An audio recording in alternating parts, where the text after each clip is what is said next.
Remembering Me, episode 4, All the right. Breakup Bible, take 1.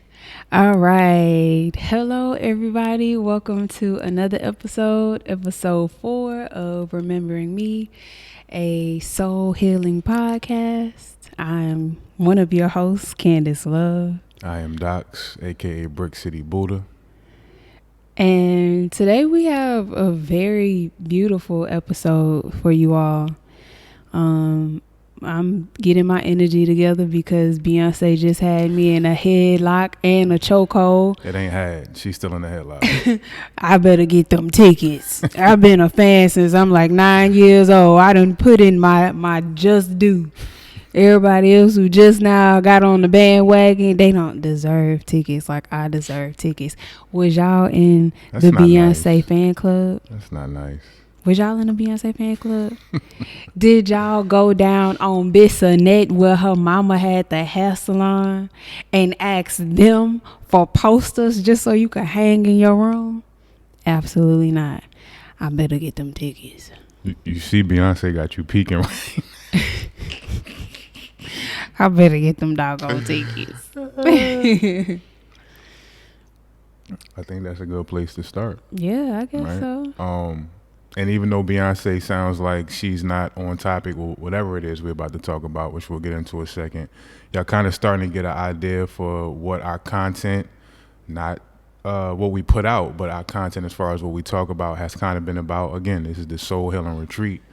But as frivolous as Beyonce may sound, and that whole rant she just went on being in the Beyonce headlock, talk to the people about what we was just talking about before we came on and how it correlates to the topic we're about to address.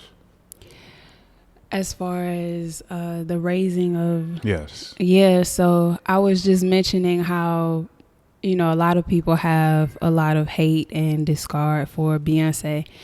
But one thing about it is I was an only child, so I didn't have a big sister to look up to.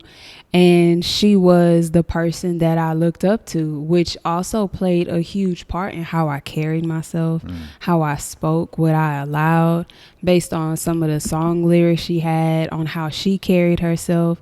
One of the beautiful quotes she had is, make sure you have your own life before you're somebody else's wife.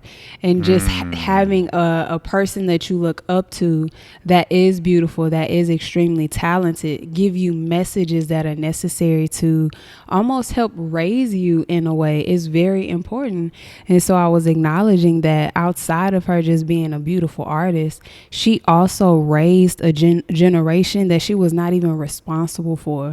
And so I learned how to wear heels and how to dress and how to speak and all of these things just by watching her carry herself in the most beautiful way. And you met her too, right? Yeah, so I've met her a few times. In Houston, we went to the same church. We have a few photos together, a few videos together. I told y'all I was in the Destiny Child fan club and I wasn't playing, okay? I got VHS tapes. Bruh. But yeah, so I have been able to meet her a few times. I mean, I wouldn't say that she would remember me if she saw me, but that's the I homie remember. in your head. Yeah, I remember, and I got the pictures and they all framed. Right. And you also, your moniker, as far as van life, is what? Beyonce little sister. If anybody was to come to our house and ask for the Wi-Fi code, what are you going to say? Beyonce is my sister. So I say all of that to say that it gets very real with her and Beyonce. Me on the masculine end of things. And also, hold on, before we go to me, you are also a singer and an artist yourself, right? Absolutely. Yeah.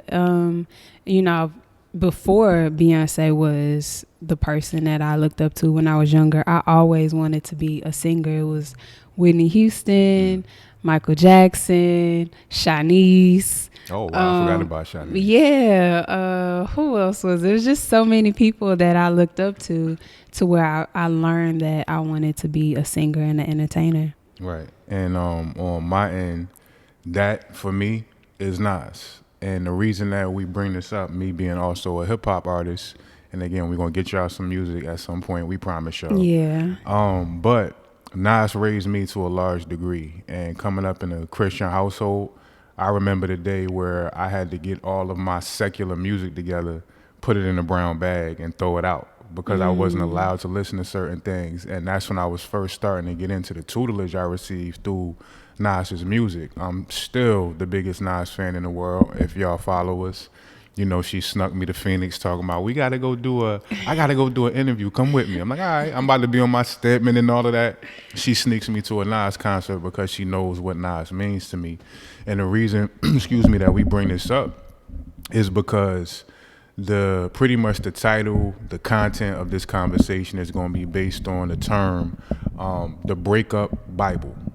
And when people hear that, they know we speak a lot about relationships. They know we speak a lot about love languages and things of this nature. This conversation is still going to be about that. It's still going to include that. But when people hear breakup, their mind instantly goes to romance. And there's so many things in our lives that call for us to be breaking up with or detaching from. You know, I'm a meditation teacher. I'm very deep into the yogic system. Detachment is a huge aspect of the yogic system, to be able to detach from your thoughts when necessary, from your emotions, experiences, people, places, and things. So we was talking about how Beyonce has raised you to a large degree. You never had to see Beyonce out here thotting, twerking, looking crazy. And you even mentioned that if you did, even though your mother raised you a certain way, it would have made you believe, well, that's okay for me to do too, right?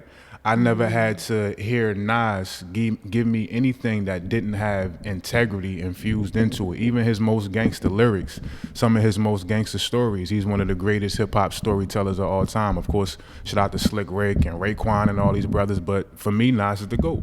And inside all these very criminal-esque stories, you still got a certain level of honor and integrity. I've introduced Nas to my wife as well, and she understands why Nas is the GOAT.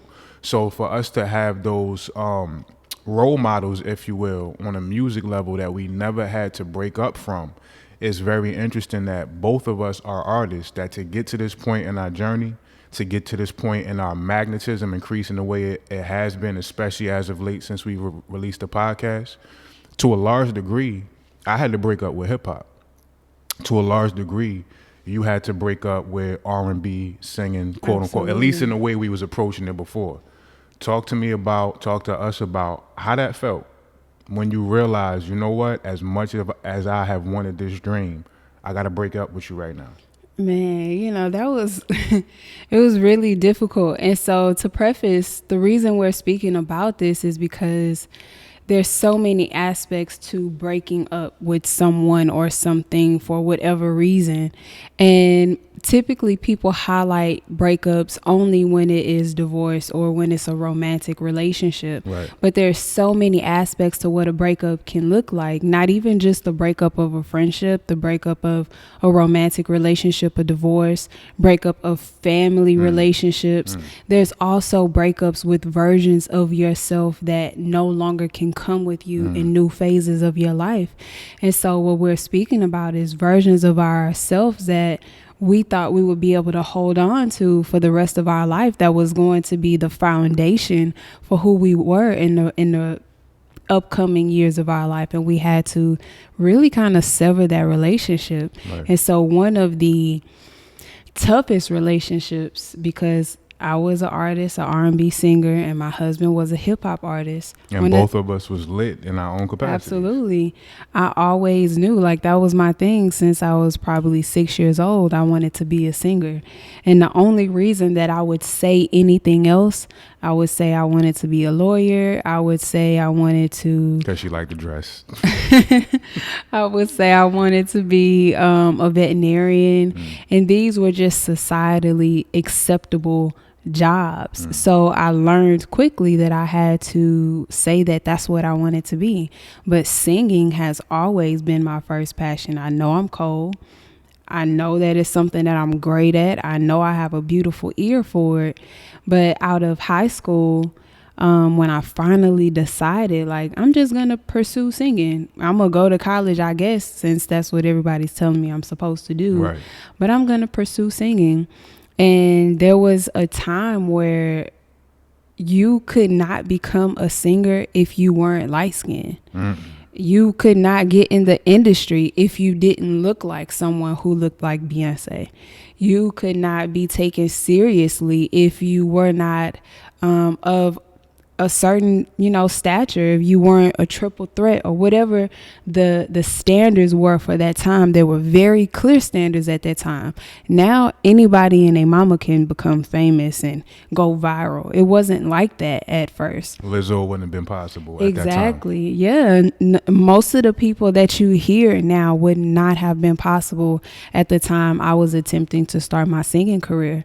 And I remember going to a studio in Houston with very famous Houston rappers that are almost Houston legends, and them trying to take advantage of me sexually because I was so young, and having to make a very quick and firm decision.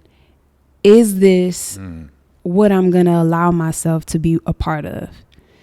And because I said no, because I did not take those advances, because people would be like, yeah, I want to work with you. Oh, yeah, I can produce this song for you. And they are very capable of producing the song and sending it to a record label and making sure that your career would pop. No doubt. And so they would make those promises, but they want to talk to you about it over dinner. And so my only dream was I just wanted to sing. And it wasn't about being famous. I just wanted to sing. And so I had to make a very firm decision. No, that's just not the path that I'm going to go. I'm not going to allow anyone to take my dream, my passion for granted, because I knew that it was a gift from God. I've been in studios where producers have handed me cocoa butter because I had mosquito bites on my legs and had the hyperpigmentation marks, and they're like, you can't be a singer if your legs look like that. Oh, you need braces. You can't be a singer if your teeth look like that. Oh, you need to wear weave. You can't be a singer if your hair looks like that. And I recognized at 18 how scary even this portion of the industry was, and I was tapped into, like I said, a lot of Houston legends. You was doing reference tracks for pretty much Absolutely. everybody. Yeah, I was doing background checks for famous people. I was writing for famous people. And so I saw I had the opportunity because I had my foot in the door, but it was a requirement from me that I couldn't allow myself to be a part of. And that was very depressing. And I went through a huge depression at age 18, to the point I left, didn't tell anybody, and I went to the military. And it was basically because that was right off of that. That was right off of that. It was basically because I saw my dream vanishing in front of my face, and I saw the people that I would have to go through to get to my dream, because YouTube wasn't available yet, at least to the capacity that it is now. There was no Instagram, and Facebook wasn't like that. It wasn't for people to post their music, so there was no SoundCloud and Apple Music or Spotify. No doubt. So you had to go through specific people. And I saw my dream vanishing in that way. And that was my first breakup, was realizing that the aspect of music that I want to get to is not going to happen in this time if I have to sell myself to get to it. And you was 18. For me, being in heavy masculine energy, a lot of people don't realize how deep into the streets I was at that time, coupled with my music career. But you was 18. I put a good 15 years into the music industry. And I came to that same point you came to at 18, probably for me around 31. And mind you, I had deals. I was signed to the Heat Makers. Shout out to my brothers. Still my brothers, the Heat Makers. If you don't know them, they are the originators of the Dipset sound. They are the originators of the soul sample in hip hop, like even before Kanye was doing that. The old Kanye we always talk about. Heat Makers have done that. 25 million records sold. So this is the team I was under. And my trajectory, especially in my region, being on BET, being in magazines, publications, it's like, nah, Docs is about to pop. Like everybody in my hood kind of knew what was up. So I was shaping my whole infrastructure of who I felt I was around Docs, Docs Diggler, the artist. And when it got to the point, I remember we had 2 deals on the table. One was Sylvia Rome, who was running Universal at that time, like right before Drake had popped off and the texture of music started to shift, like when it was still very bar heavy. Sylvia Rome was on the table, and then also Convict Music, Akon's label. We was about to go to South by Southwest to meet with Akon to perform all this different stuff. We had just did Howard Homecoming. We lit. And I remember I was in a group with, Heatmakers and a few of the other artists. Shout out to my brother Amir, who's now with Pete Rock. Shout out to my brother Cardi, Shaker, all these people. But we had these deals on the table. I remember having a phone call to speak to Sylvia Rome. And I'm like, my mother come in the room. I'm on the floor crying, like, because I had put in all this work. And I'm finally to this point where it's like, yo, it's about to happen. I'm crying. And next week, the group broke up because dudes couldn't get along. And I just couldn't fathom, not even just the logistics of that. I couldn't fathom how I had put this much blood, sweat, and tears into something. And it's really not going to, like, I'm not going to become this big rapper. Like, what? Right. That was shock to my psyche. And I had already sacrificed so much to even be in that position and to see it all disintegrate. And from that point, a lot of my resources, I didn't have to pay for studio time. I didn't have to pay for publications, and I didn't have to do none of that. Now I was at a point that disintegrated, that if you're going to continue this, you're either going to go broke trying or you're going to start to shift your life to grown man SHIT, whatever that may be for you. Right. So that's when I had to start going back to school, getting certification, stuff like that, and really figuring my life out. But it was complete shock to my system in the fact that it wasn't just a music career ending. I was breaking up with a version of myself that I had given so much to for damn near 15 years. That thing shook me to the core, and I was already in a depressed state. The medication I was taking for my kidney, the lisinopril, aids, to depression and angioedema and all this other stuff. I didn't know that then. And then this on top of it, this is right around the time of my first suicide attempt, also going through what I was going through with my ex at that time. Right. It was just a perfect storm where I literally didn't know who I was, and I literally didn't want to live if I had to become something else after all this work I had given to it. I know we're going to go to the relationships. A lot of people don't want to break up but I've given so much. One, I don't want somebody else to have all that work I put into this individual. And two, I don't want to do all this work again in a different direction. That was extremely scary. But had we not made those choices, we don't get to this aspect of ourselves. Absolutely. And that's a good point that you made. Most people don't leave their relationships because of all of the work that they've put into it. And so even in the career aspect, these men basically told me that I wasn't pretty. They told me that I was too dark skinned, that I had spots on my legs, I needed braces, my hair wasn't good enough. They basically made me feel like I just wasn't beautiful. Right. So on top of not being able to, progress in my career in the way that I thought that I would be able to, I also have been shattered. My confidence had been shattered by the professionals, the people who are held to the esteem, who know all of the other professionals, the ones that are supposed to tell you these things. Right. They kind of just, took away all of that confidence that I had. Right. And even though we put so much into it, the aspect of putting so much into it but not wanting to leave, you may have to leave broken. And you may have to figure out a way to repair what is broken. And that's okay, because you have to leave to gain your mindset back. You have to leave to be able to gain your integrity back, your heart back, your passion back, because every situation is not going to lead us down the exact path that we would like it to. And sometimes breakups are necessary, because afterwards, once I got my bearings, I went to the military, I got back home, and I was like, you know what? I'm going to sing. Right. I'm just not going to sing for them fools. Right. I'm still going to use my voice. I'm still going to show up for myself. And so I started singing around Houston. And I started writing for people again. I went on America's Next, American Idol.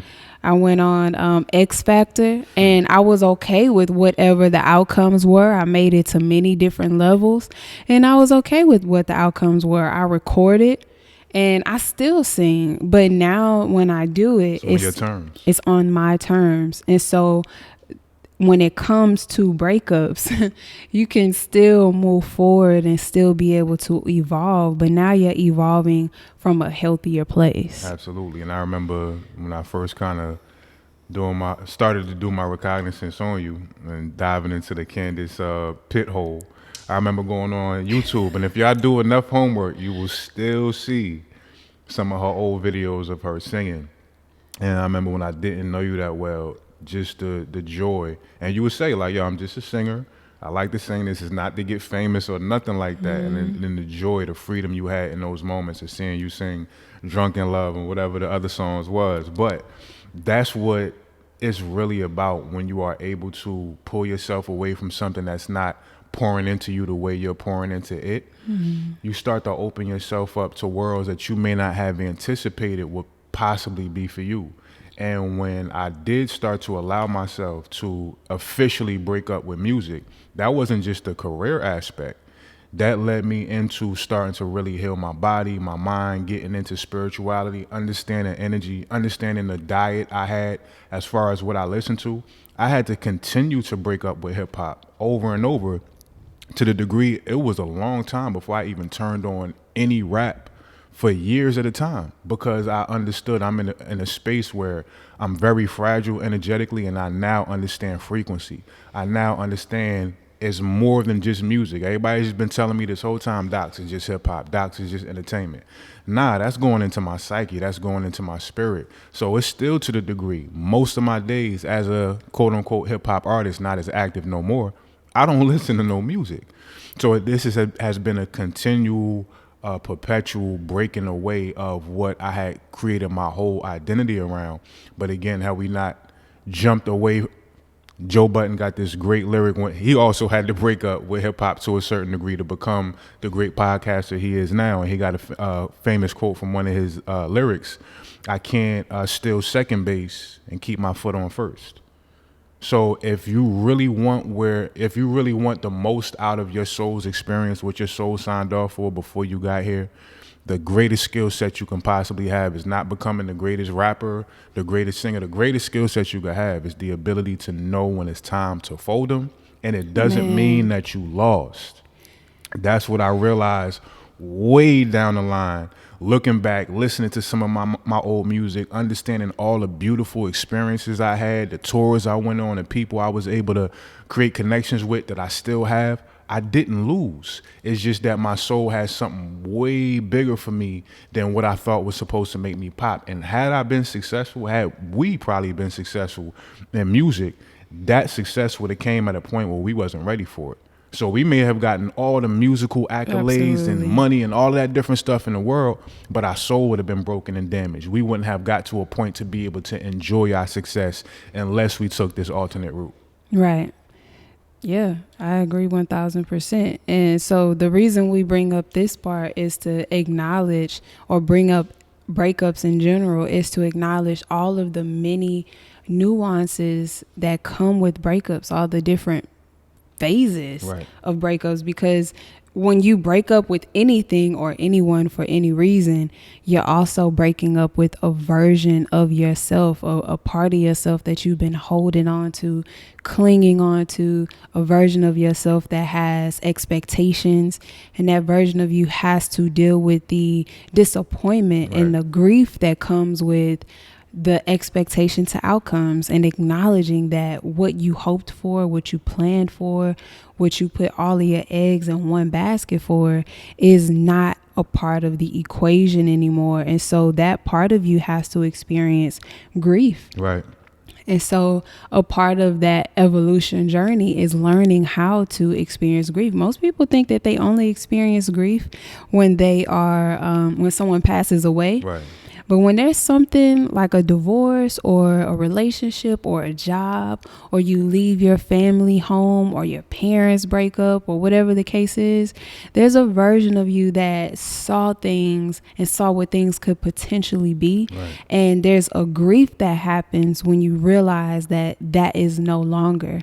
And so when people end relationships of any kind, or situations of any kind, they also have to give themselves permission to experience the grief, because that version of them that is no longer able to come in their new experience is now having to go through the full evolution of evolving. Right. And when you do this in every capacity, in any capacity of your life, the OPP factor that I mentioned before, other people's perceptions, definitely comes up, because it's not only a matter of, especially if you're doing something in a public view, that you got to die to yourself. One of my lyrics from before, I die nightly, resurrect daily, and come back as a better DOX, baby. Like, you got to constantly die to get to where your soul wants you to go.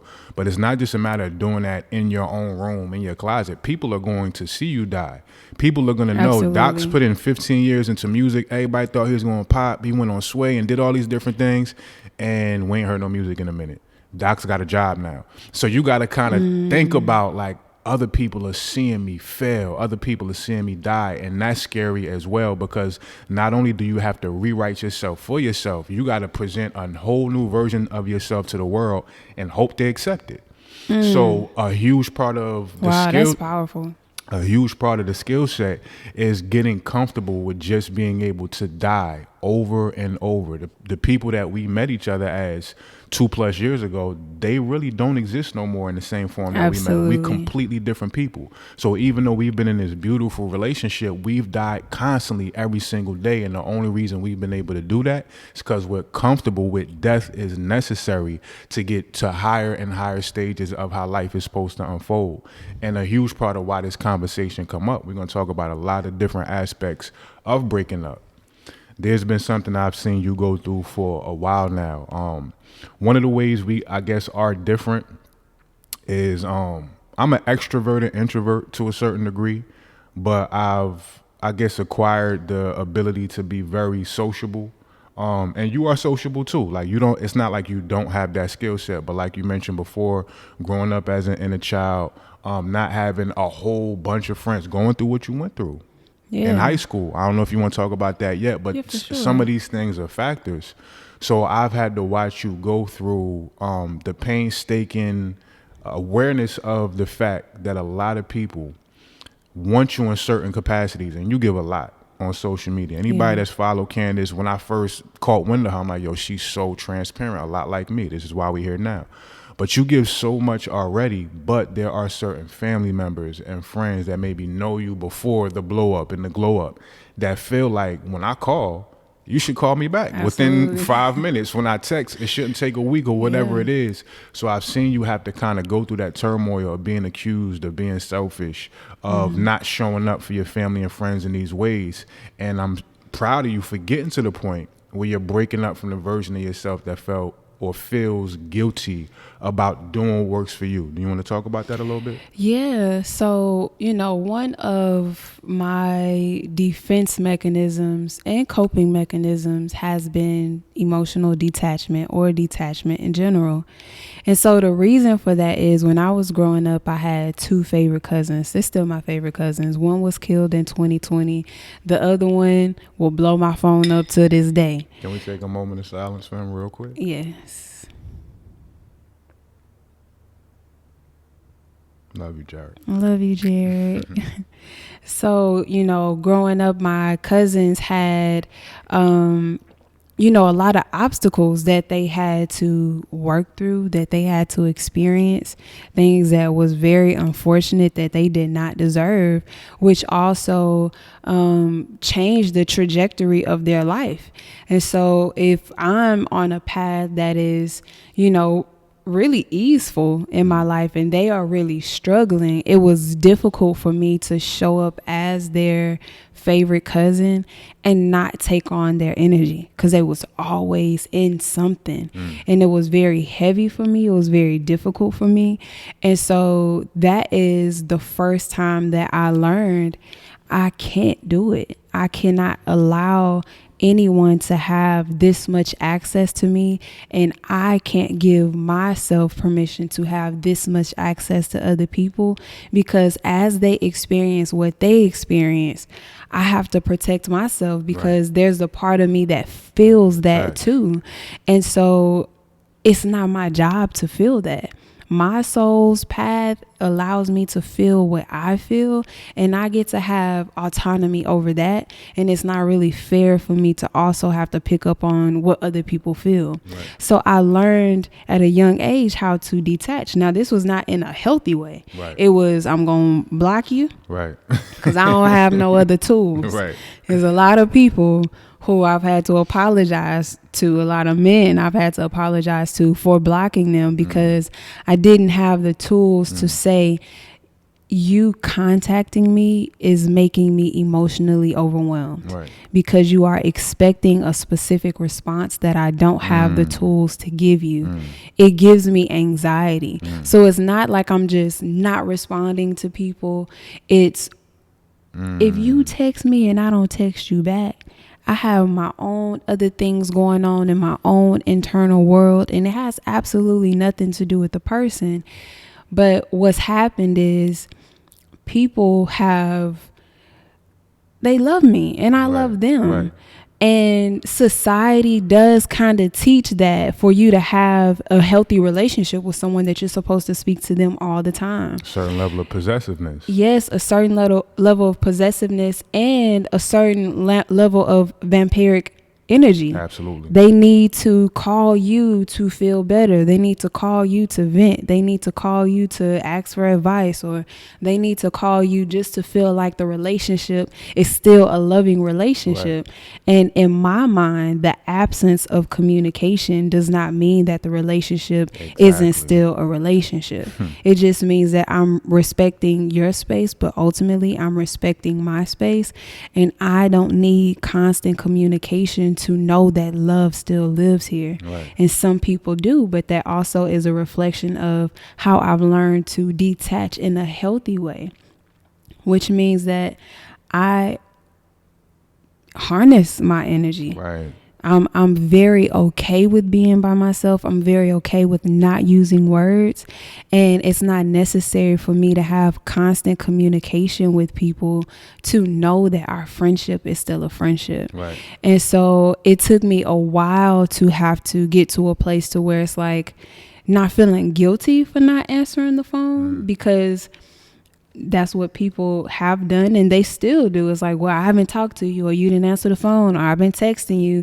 And people don't really understand when you do that, when you text people or me, or you call, or you constantly like badger me about answering the phone, it ain't gonna make me answer the phone. It's gonna be like, it's gonna give me even more anxiety, and it makes me feel really overwhelmed. So I have to protect myself in the space of everybody just doesn't have permission to have that type of access to me. And to quote Nipsey, everybody can't go. And everybody can't go into what it takes for me to establish my peace. Being back in a space where I'm focused on even deeper levels of my health. Like I've spoken before about what I went through with high blood pressure, the kidney disease and stuff like that. I had a situation where I had to go to the doctor, and I realized some of that is present again. I'm in a completely different version of myself to be able to handle it extremely gracefully. But even being in there with the doctor and correcting the doctor on her language, you know, we got this kidney problem. I don't have any problems. These are situations where the old me would have felt uncomfortable to even speak up for myself, even with my beautiful, my heart, my mom. I just sent her a picture the other day of her holding my hand at one of the doctor's appointments I had to go to when I was still recovering from being blind, when kidney issues was extremely prevalent, the younger version of myself. And you know, as mothers, they want the best. Nobody's gonna feel your pain like your mother's gonna feel your pain. And with that comes a lot of fear. So I used to have to literally fight for my peace. Like me and my mother would argue about her doing too much, her being too forceful and hitting me. So if I got to do this for my mother, if I got to do this for myself, there are many times where, like you said, sometimes I want to have that level of autonomy to say, I'm not giving anything to the world. It's not that. It's a necessity Absolutely. for us to exist in the space that we do, to give to the world in the ways that we do, to just be the conduits that God needs us to be. We need a lot of space. We need a lot of peace, a lot of silence, a lot of ejecting ourselves from the outside world. It's a necessity for y'all to be able to get these podcasts, the clips that have been going viral and helping people heal. We can't produce that. We can't be vehicles for these things to come through us if we aren't honoring ourselves in these ways. And the thing is, a lot of people who are in that vampiric space don't realize it, because like you said, the conditioning of society is if somebody is your friend, y'all should be talking 2 to 3, 4 times a week. Right. It sounds weird to say, I love you so much, but I may not speak to you for 6 months. Absolutely. Right? And it does not affect how much I love you. In that 6 months, you may not even be privy to times you crossed my heart and I prayed for you. Yep. You may not even be privy to some of the adjustments I'm making to be able to be prepared for you. When you hit me, say, yo, I need some help. Can you talk me through this?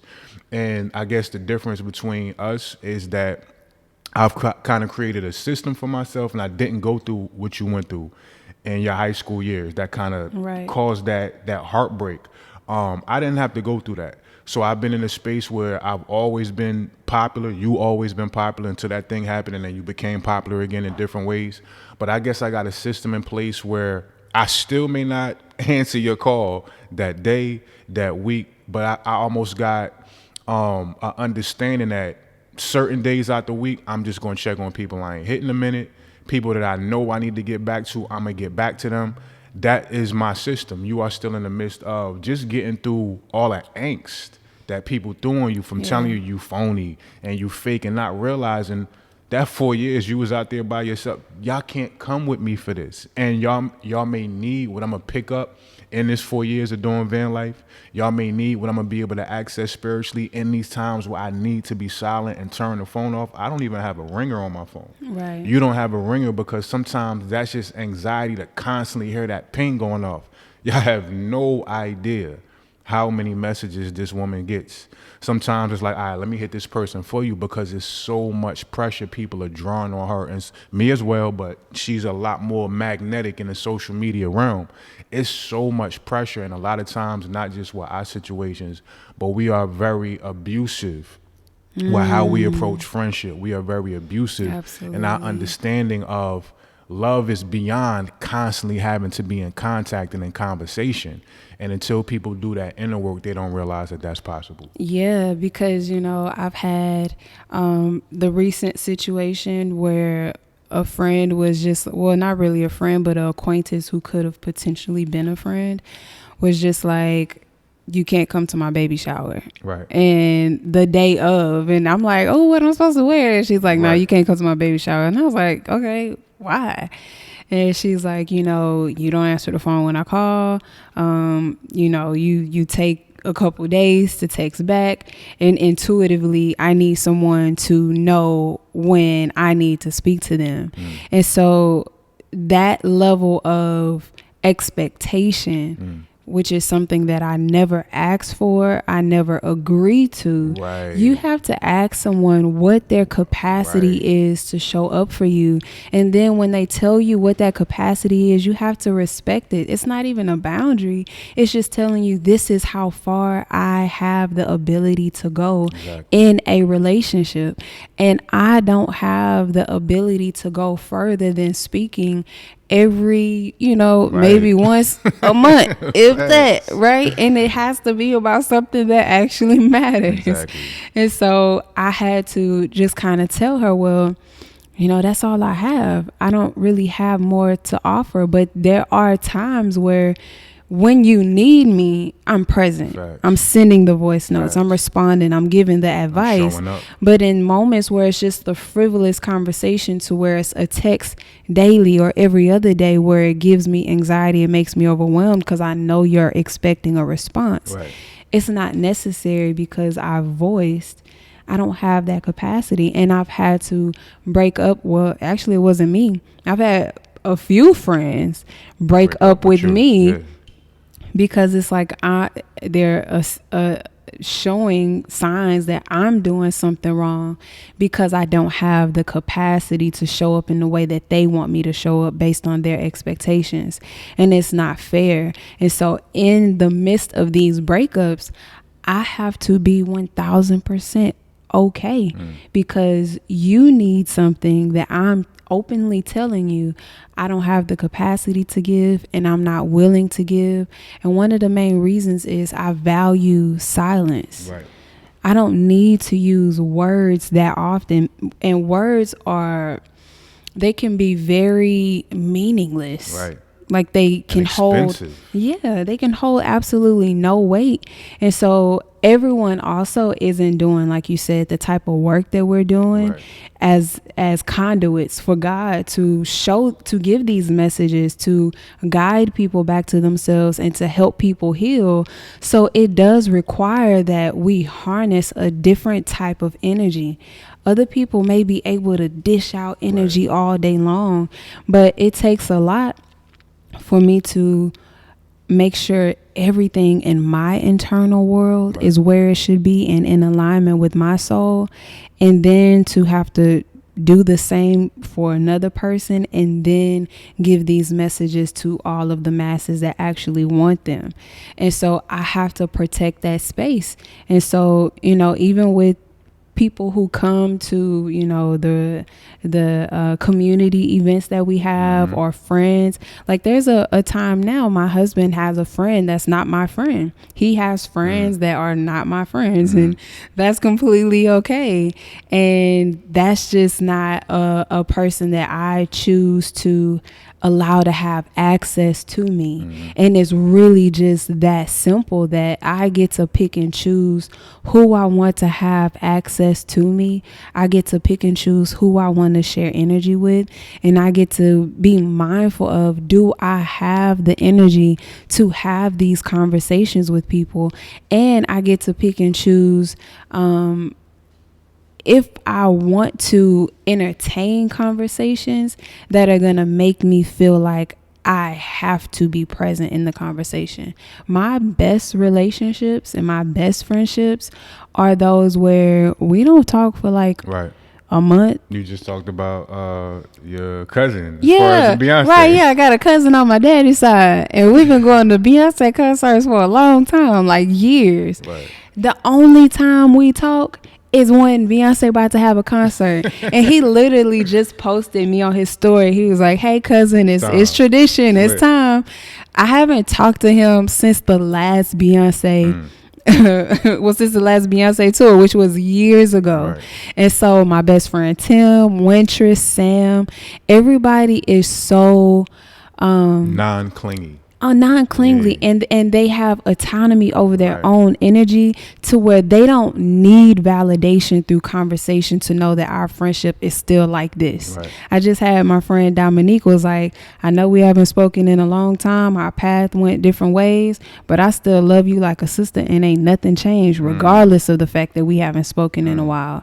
And those types of friendships, when you don't speak all the time but you get back together and it's like nothing happened, there's no one saying, "Oh, I ain't heard from you," or "Why you ain't answer the phone," or those are the relationships that work best for me. And you saying that, there's a few things that came up for me. Like, we are very floaty in our approach to establishing connection as humanity when it comes to a new friend, a new acquaintance. We'll do it in business. In business, we go to the boardroom, we do our checks and balances, we have contracts. But when it comes to things that mean more to us than business, romantic, platonic connections, we don't have these conversations to establish what is your capacity, what do you want out of this friendship or relationship, what makes you comfortable, what's doing too much. We don't have this. We get cool with somebody, we start going out, and then we just expect for them to show up in a way that we have never actually communicated to them. So if you guys have friendships that are kind of on the fritz right now, or relationships, whatever it may be, ask yourself, did I ever have the capacity conversation? Did I ever actually communicate what I was looking for? And if I didn't, then it may not just be necessarily a matter of, is this supposed to be my friend or not? You got to kind of recalibrate your approach to how much it takes for a connection to sustain itself. I always say, one of the greatest miracles in humanity, in the human experience, is to agree with somebody. We have completely different worlds going on in between these two ears.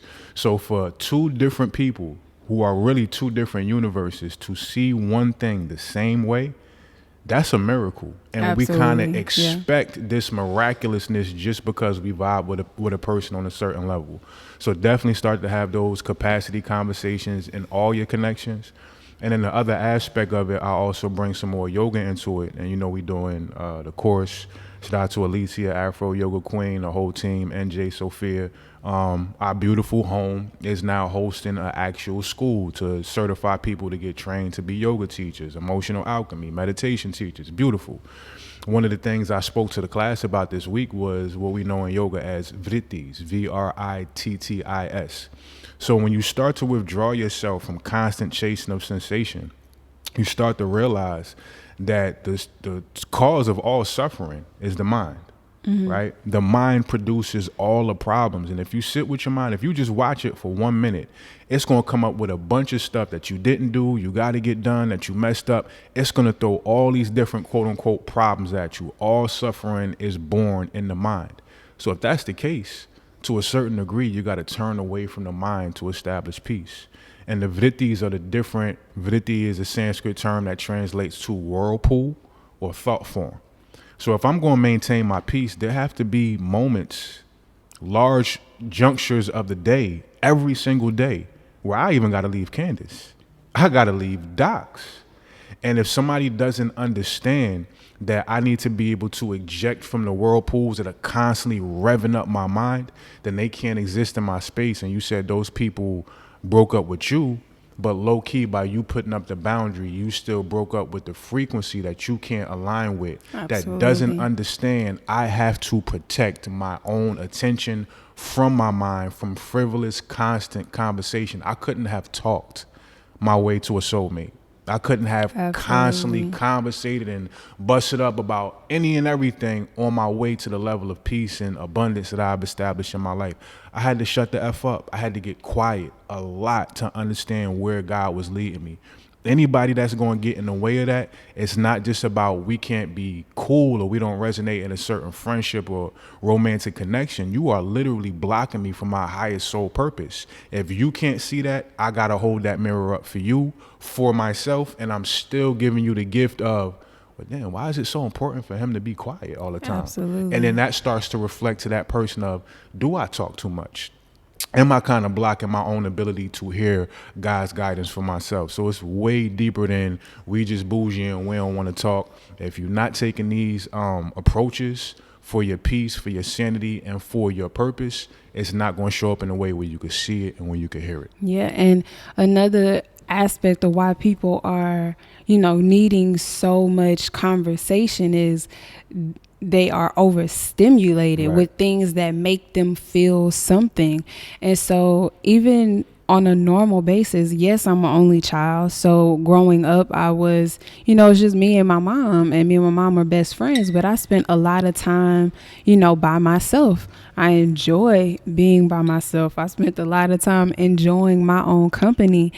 But as I got older and I went and started my spiritual progress, my spiritual journey, a lot of that time was in silence. Right. You're not playing music when you camping in the mountains by yourself.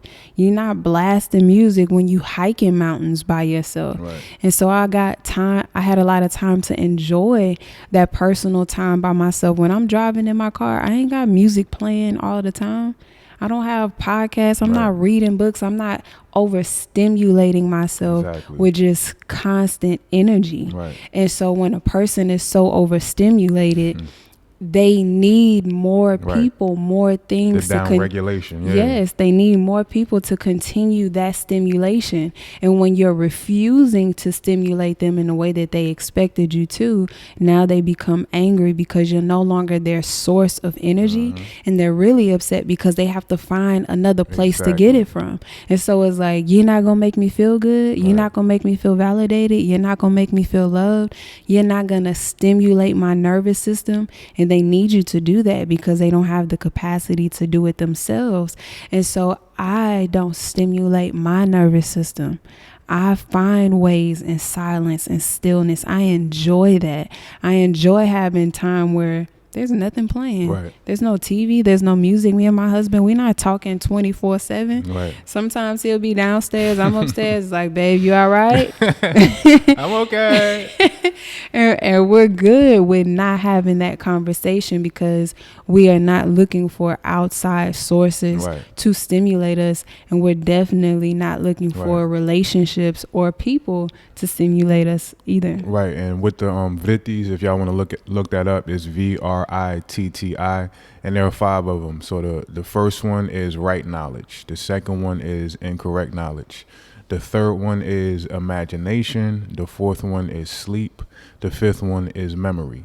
So the mind is always going to filter out to one of these different channels.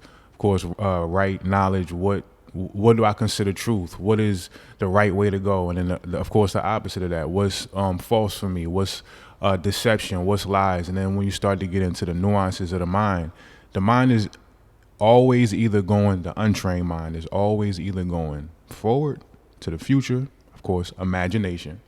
It's going backwards to the past, memory. And I always tell people, if you are in that constant flux of jumping forward to what may happen, I wouldn't have been able to gracefully get through the news I received from the doctor, and especially in the way that she gave it to me and you being right there. I wouldn't have been able to gracefully glide through that, understanding that there's some real opportunities for me to go to deeper levels of healing. When somebody tell you your heart is out of whack, is doing some abnormal stuff, and the blood pressure you thought you beat is kind of back, that's scary. That took a toll on me. With that being said, the vritti of memory took me back to 15 years ago when I was constantly at the nephrologist and doing the best I could to survive and not end up on dialysis or die young. All those memories came back, right? So, and my mom reaching out to me and asking me, are you going to take the medication? Are you going to do this? Me telling her, Ma, I understand your heart is in the right place, but this is revving up the vritti. I didn't say vritti, but this is revving up memory, and it's causing me to have more pressure in my system, more thoughts I got to fight through to get to that peace. So this is a great understanding. I know everybody's not into yoga, but yoga is a beautiful science to understand yourself more. Taking account of how much your mind is going forward to imagination. And usually we're not imagining the great stuff. We're imagining something going wrong, which causes us to worry, to be anxious. So these are the levels, these are the parameters you guys set for yourself if you truly want that peace to open up to your abundance. Right. And so, we also would have to talk about, we spoke about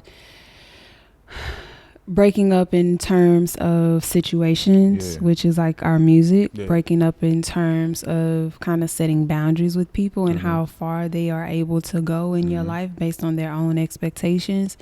But then, there's also, and we can't ignore that there are breakups that are the romantic type, of course, that people are struggling to deal with. They don't really know what that looks like, what they're supposed to feel. And, I had a client the day before yesterday, and she's just like, okay, I did what I said I was going to do.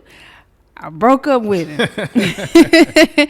And she's like, and at first, the first few days, I was like, oh, okay, I did that. She felt powerful. And then as the days continue, she's like, I think it's kind of sinking in what I did. I'm afraid the emotions are overwhelming, and I want to send that text, that I miss you and can you come over?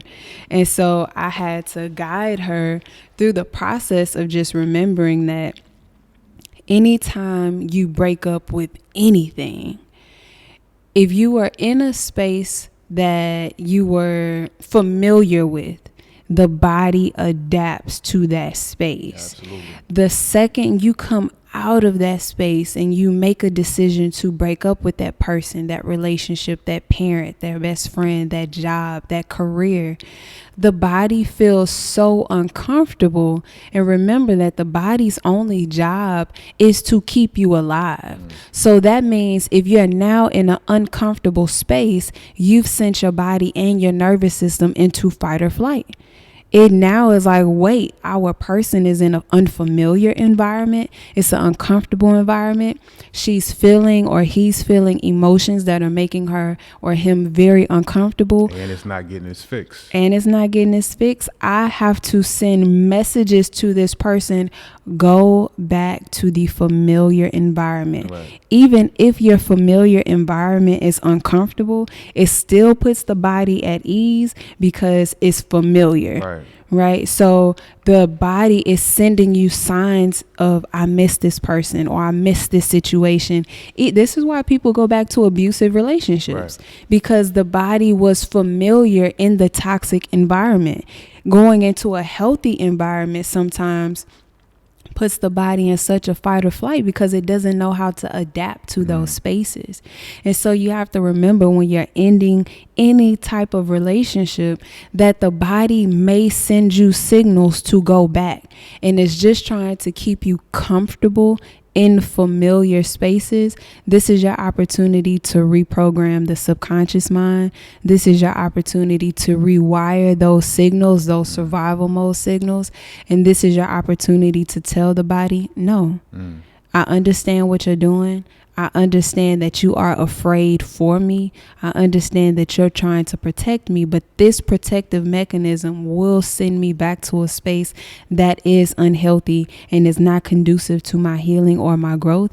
This is your opportunity to send messages to the body that we have the capacity, we have the tools, and we are able to heal, grow, and evolve in the midst of uncomfortable situations and in unfamiliar spaces. Right. And being that it's literally death, not in a physical form, when you look back at the Egyptians, the pharaohs, and how much work they put into understanding death is going to come.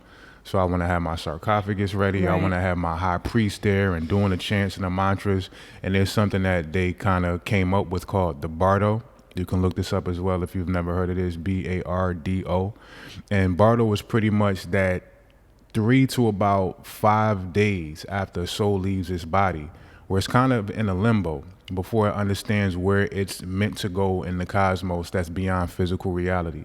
So a lot of the stuff that the pharaohs would have prepared was understanding, when I die, there's going to be a phase of disillusionment where I don't know what to do, and my spirit doesn't know where to go. This is beautiful, yeah. But when we come to a breakup, being that we don't perceive it as an actual death, there's no preparation. There's no understanding that, the first 2 days, I'm free, this, that, and the third, and then the tears coming on the third and the fourth day, and we shocked and we surprised when we should understand, I know I'm going to have to go through this for probably the next couple weeks, couple months, or however powerful your connection was. This is a necessary part of the process that I accept. It's going to hurt. It's going to rip me apart, but I know I have to go through this if I'm truly ready to be done with this relationship. So you got that bardo phase you got to prepare for. You also got the catharsis that has to happen. And the catharsis after the soul gets acclimated and where it's supposed to go in the cosmos, right? Well, keeping it human at the same time. Once you have accepted the death, then that process is going to hurt. I went through that for about 1.5 years with the 13-year relationship. It was a long process. I mean, 13 years is a lot of energy. But once I accepted that bardo phase, it got to the point where the catharsis was, all right, now my downloads are starting to come. Now the information of me truly separating and understanding I have the power to do this, that starts to give me all the data I need going forward for how to shape my life going from that point. So out of that bardo and disillusionment, you get the gifts of information of how to resurrect a new version or revive a new version of yourself in that catharsis. And then you got that rigor mortis. And that rigor mortis, when the body gets stiff, you got that phase where, and I always use this example, I remember being in my apartment at that time. I'm like a good 3 or 4 months into the really not thinking about my ex.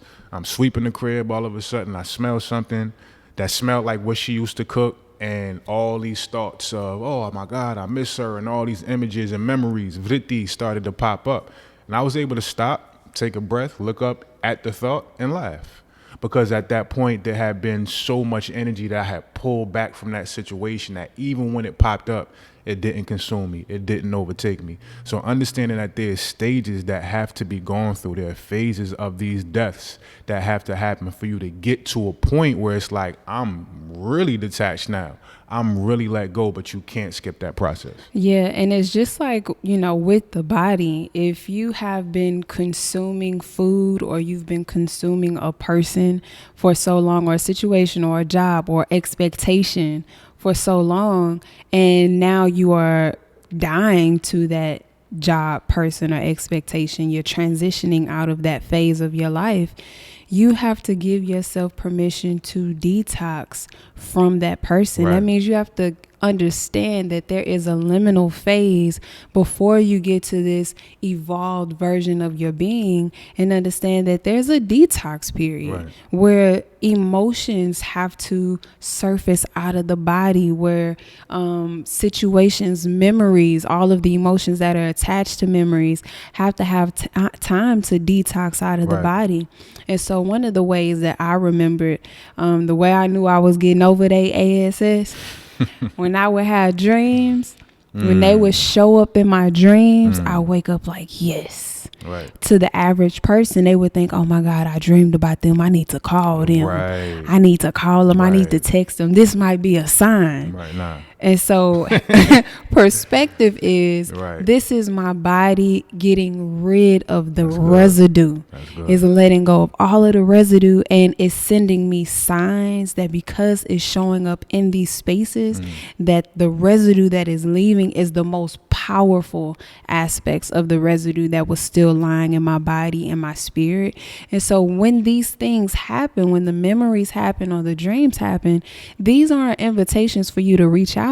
These are like the spirit, the soul, and God reminding you, like, I got you. We're getting this out your system. Just be patient a little bit longer. Right. And whenever we get sick as human beings, whenever you see an animal get sick, what's one of the first thing that leaves?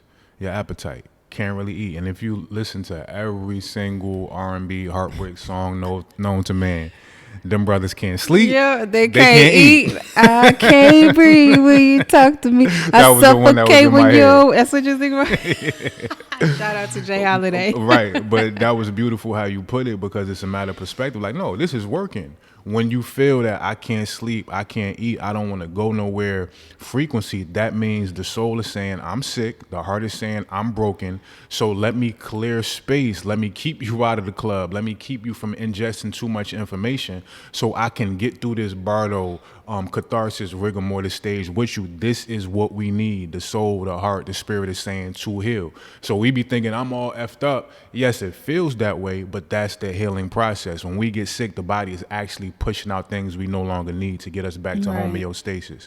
So just that understanding is going to help us in these processes. And so when I was speaking about overstimulation, when people are using other people to make themselves feel better, this is what that looks like. And so typically when someone's going through a breakup, or they're not feeling their best, or something they're breaking away from in their life, they lean on other people. They lean on the club. They lean on smoking weed, drinking alcohol, going out, being in the streets. They lean on their friends because they're still looking to be stimulated by something else. And so when this time comes where you're in that liminal phase of breaking up with anything or anyone, this is where the stillness that we spoke about is necessary, and the silence is necessary, because if you're constantly eating, if you're constantly ingesting, if you're constantly allowing other energies to enter your vessel, you don't have the capacity to detox. Now all of the things that you're trying, the emotions you're trying to detox from, are getting mixed and mingled in with the frivolous conversation you having about nothing, the people you calling, the people you entertaining when you text, the people that you meeting up with when you go out, the smoking, the drinking. All of that is confusing the body. Like, are we healing or not? Absolutely. Are we detoxing or not? Like, are we evolving or not? And so you have to be conscious of the signals that you're sending out into the universe, your spirit, your soul, your intuition. And you have to be conscious about, what do I actually want for myself in the liminal phase and my evolving process? If it's to actually shed so you can move forward and really heal from whatever this breakup is, you're going to have to give yourself permission to literally die. And that means to allow whatever you feel, bathe in it. Don't run from it. Don't run from yourself. Whatever those emotions are, when you run from them, they increase, they strengthen, and they get stronger. And they chase your ass. Yeah, and the memory, that the emotion that is attached to memory gets even stronger. And so the way that you take your power back is you don't run from yourself. And you mentioned the memory thing, and something that a lot of us do when we are in these positions. I remember, I haven't had a bunch of like real authentic brothers. I don't have I have a half brother, but we haven't had like a real relationship like that my whole life. He's older than me, lives somewhere else. So my main bro is my cousin. You know who I'm talking about when you see this, bro. I love you. Him and pretty much my mom. When I would be in these type of situations with women, and a lot of us do this, the first thing we do is we go to our people, our friends, or whatever it is, and we rehash it over and tell what happened over, and we get all these different perspectives. But it's really not even about getting somebody else's perspective. There's a certain cushion to be able to get some of the energy out, to kind of have a system where you can filtrate some of it by telling somebody else what happened. Mm-hmm. But in doing that process, you're re-stimulating the vritti of memory, and you're keeping yourself from, as much as I want to go pour my heart out to somebody and tell somebody this, and there are moments where that is necessary. I'm not knocking it, but we do it so much, it distracts us from being quiet, from listening to what our spirit has to say in that silence, as opposed to my cousin or my mom, who at the end of the day don't have more autonomy over where my spirit is supposed to go than my spirit. They can give suggestions based on their particular path, but that ain't my path. I got to be able to cut those conversations out. And in my last relationship and separating from my son's mother, I was able to do that. And a lot of people looked at my process. I pop up 7-8 months later, and they starting to see this Candace lady on my page and stuff like that, and it's like, yo, that seemed kind of quick. Some people even thought I was cheating with you 1,400 miles away while in that situation. Right. And trust me, I ain't want none of them issues. Exactly. I was good Didn't even by know myself. Didn't even know this woman. But it was in large part due to the fact that I didn't run to mom. I didn't run to cousin or whoever else. I just sat my ASS in that pain, in that catharsis, in that bardo, in that rigor mortis, and I allowed it to do what it needed to do for me. And the other aspect of it, I guess, is the fact that people will kind of push themselves to a point where they won't allow themselves to like really dive into the healing. And when that happens, the aspect with the eating, like we say, the body and the spirit is telling you, give yourself some time. You don't want to eat. You don't get to see the other aspects of your life that are asking to be broken up with. Because out of a lot of these different breakups romantically, I started to realize certain foods don't resonate with me no more. So I got to break up with a certain version of my diet now. Had I not had that catharsis and that space to be able to watch it, I don't get the full game plan from my spirit of, these are all the things you got to break up with. In this particular relationship you're leaving is the spark to show you everything you got to do to clear out to get to where your soul actually wants you to go. Absolutely. And one thing I wanted to add to that is, when you continue to rehash a story without the intention to actually heal from it, you re-traumatize yourself. So you have to be conscious of what is your intention on using your words and telling this story to everybody and their mama. Because if you don't have an intention to actually heal and get into the solution and do what you know you're supposed to do to actually heal from that situation, you continuing to re-traumatize yourself. And this also goes into what we wanted to speak about with Tyree Nichols, right? Absolutely. And so, one of the things when it comes to, we've both had our time in the activism world. Okay. And so what happens is in the consciousness state, if you're really serious about your evolving, you go through many phases of being conscious in different places. And so one thing I wanted to say for everyone who is emotionally involved with the Tyree, I hope I'm pronouncing his name the right way. I feel like I am, but you all know who I'm speaking about. When it comes to these situations, it's not to say that you should not express concern, show concern, be the activist if that's what you are called to be. But when it comes to how social media shows videos of people dying, shows videos of people being mistreated, and just continues to circulate those things, the subconscious mind does not differentiate, which means that it has no idea whether you are the person that is being beaten to Right. death or watching the video. Right. The subconscious mind does not pick up on you just watching a video through a phone. So when you see a person being kicked, stomped, and beat to death, your body sends the signals that you are being kicked, stomped, Right. and beat to death. So you experience all of the feelings that the officers experience, their anger, their hatred.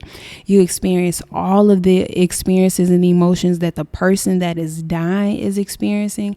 And you're downloading all of that information into the cells in the body and the DNA. And so you're sending signals that you are dying, that you are perishing, that you are being beaten, that you are being hurt, and you are re-traumatizing yourself every single time you watch a video like that. And it's not just a video like that, it's all of the slave movies. Right. Every time someone watches a slave movie, they leave sad, upset, confused, with more questions. They have hatred towards other races. Right. And so these are societally designed Right. because the powers that be are very clear that when you rewatch things like this, the subconscious mind does not differentiate. Right. And so it re-traumatizes itself every time it sees those images. Right. And so when it comes to wanting to heal, grow, and evolve and do things in a positive manner, in a healthy manner, and make change, you have to be mindful that you're making change in a way that is not traumatizing you in the process. Absolutely, and it's a form of like planetary emotional contagion, and quote unquote the powers that be understand how forceful and powerful an energy it is to have people in anger and fear. When people aren't in touch with their subtler, extremely powerful emotions, y'all have been seeing the intimacy videos we've been showing in a world of social media where overt sex everywhere you look, for these things to be cutting through to the point where it's getting 10 to 15 million views in a week, that's showing you that these subtle levels are powerful. But when you're not connected to your spirit in that way, the most abundant emotions you have access to is fear and anger. Powers that be understand that. So this is why these videos kind of rip through.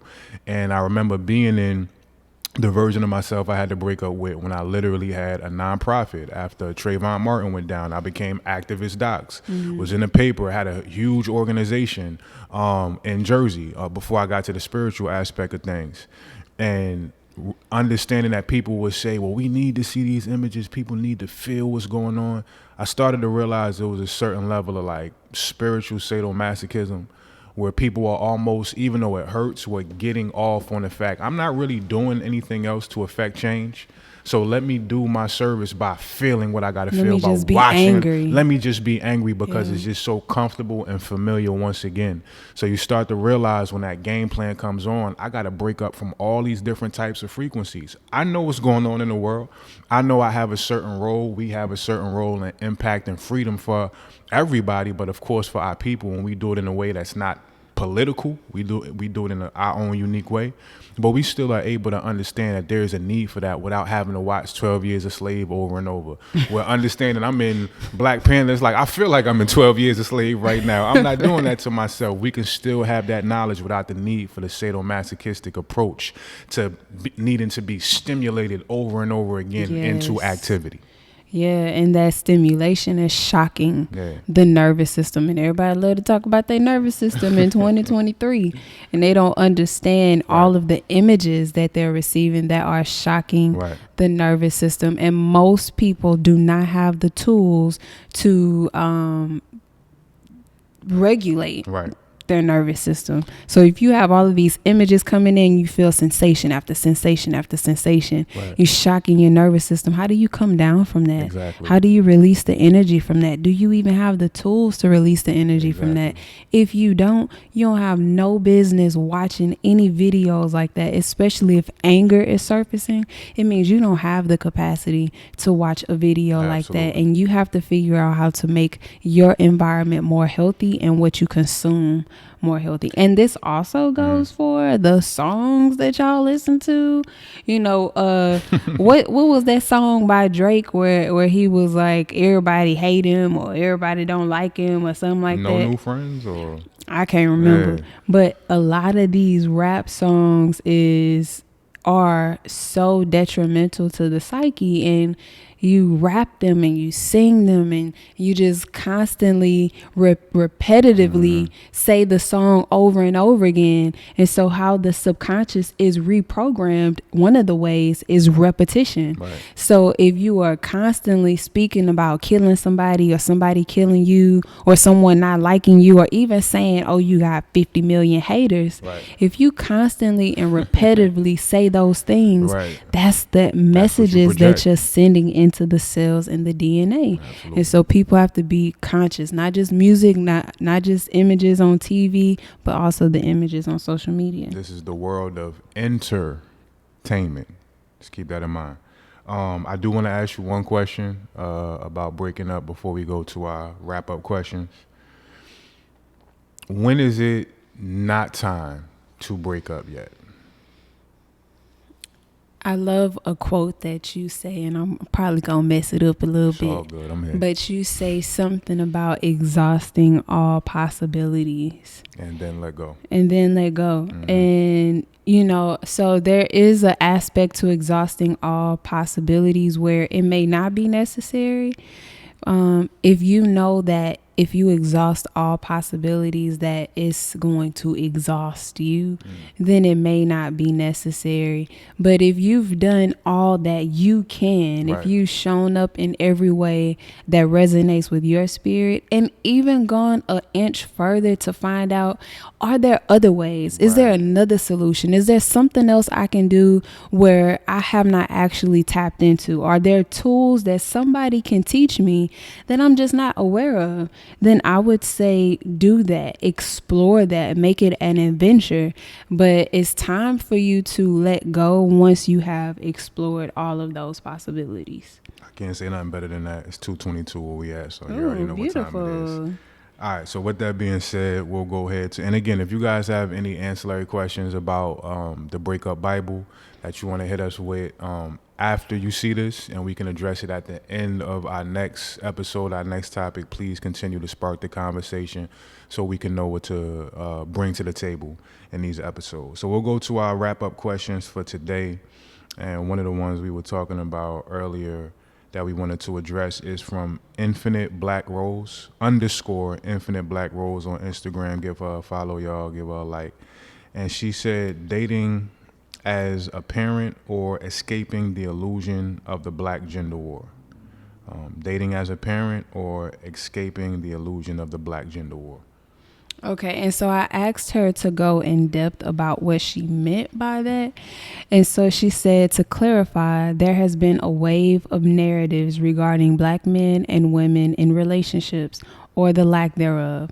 Although I'm becoming more intentional about what I'm listening to, I still stumble upon content about black women being the reason for unsuccessful relationships, and then the finger also being pointed to black men saying that they are the reason for unhealthy relationships. There's this illusion of a gender war amongst us because of this monosphere, misogyny, red pill, etc. I'm curious to know, how can I avoid being sucked into that? This is something I've been saying for a long time, understanding the realities we project in our own head and the ones we accept from our outside world. There actually isn't anything in actual existence. Belief, ideology is different. But there isn't anything in physical reality called black men. There isn't anything in physical reality called black women. There are individual beings that may share the same type of melanin that we kind of group into the belief system. Those are black people.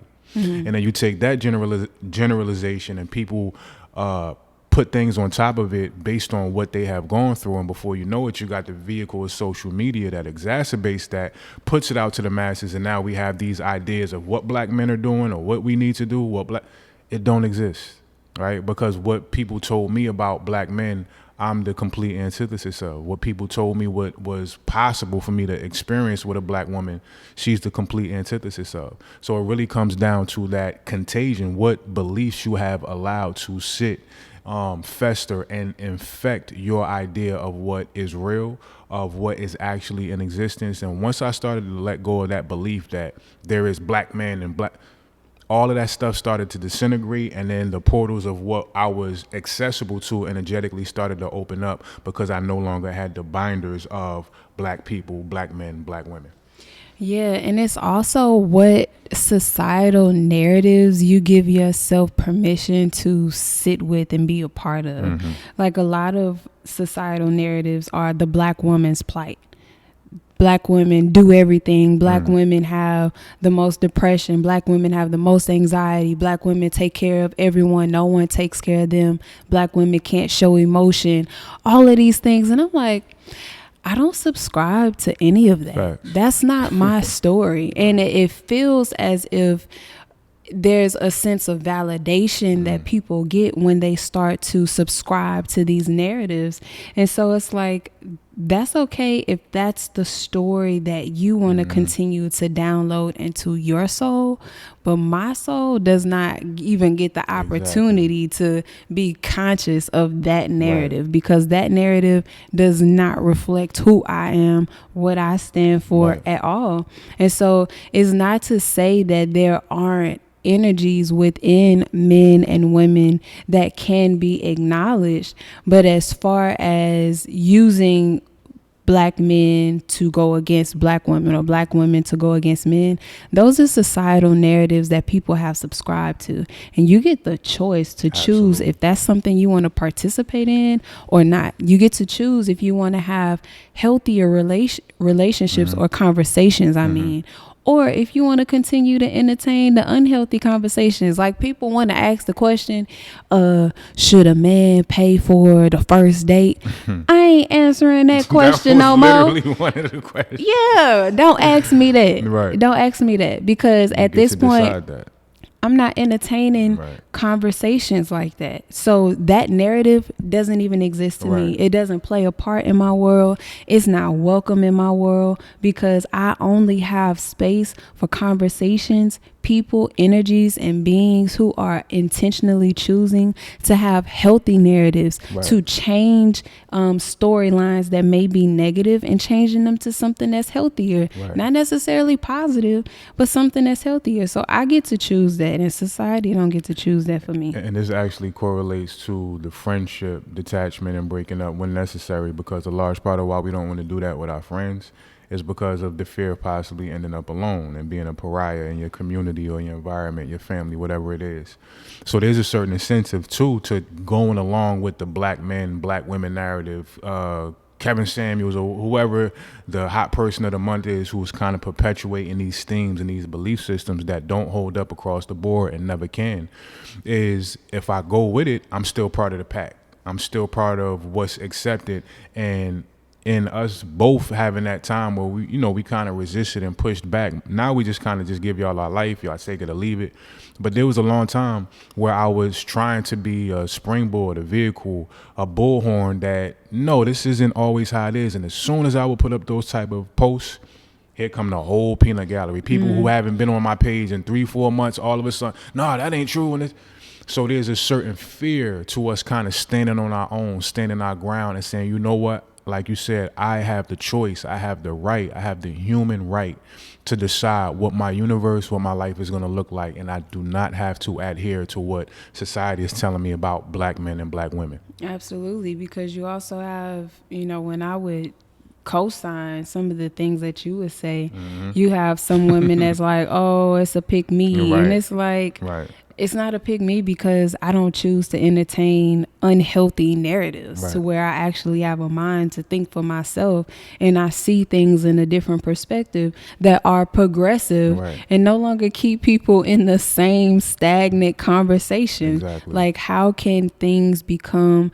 healthier for everybody? And we don't have to entertain these narratives anymore. So that's what I would say. If it's somebody or a situation or a job or whatever the case is, and they are perpetuating these narratives that are unhealthy, you get to choose whether you want to participate or not. Right. I know ghosting is like a big term right now. And to quote another rapper, Jadakiss, dudes that hang themselves, just sell them the rope, give them the rope, or whatever it is.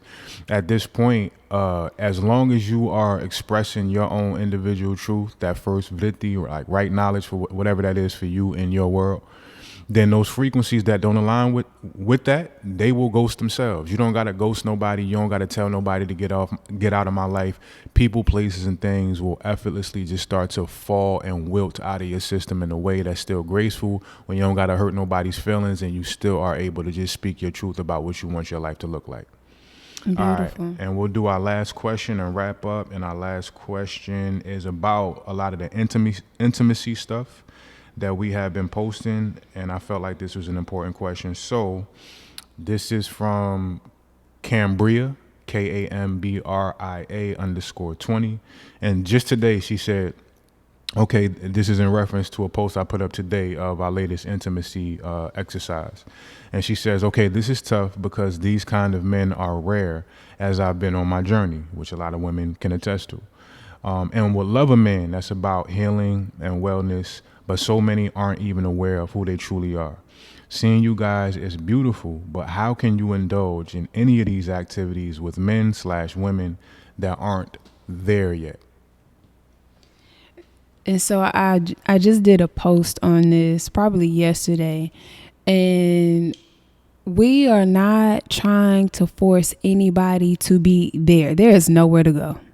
There is no hierarchy. No one is more conscious, more smart, Facts. more intelligent than the other person. Facts. Everybody is exactly where they are supposed to be. Now, the question is, why are you only attracting people that do not align with what you need them to align with? Right. That is not about the other person. The other person is exactly where they should be on their journey. You are exactly where you're supposed to be on your journey. What you're asking for is someone to meet you where you are. And that means that you have to do specific type of work to attract the people who are on that same frequency. And so when we speak about the gender war of black men against black women, we have to be very conscious of these types of questions and these types of narratives, because it's not that black men aren't there or it's not that many.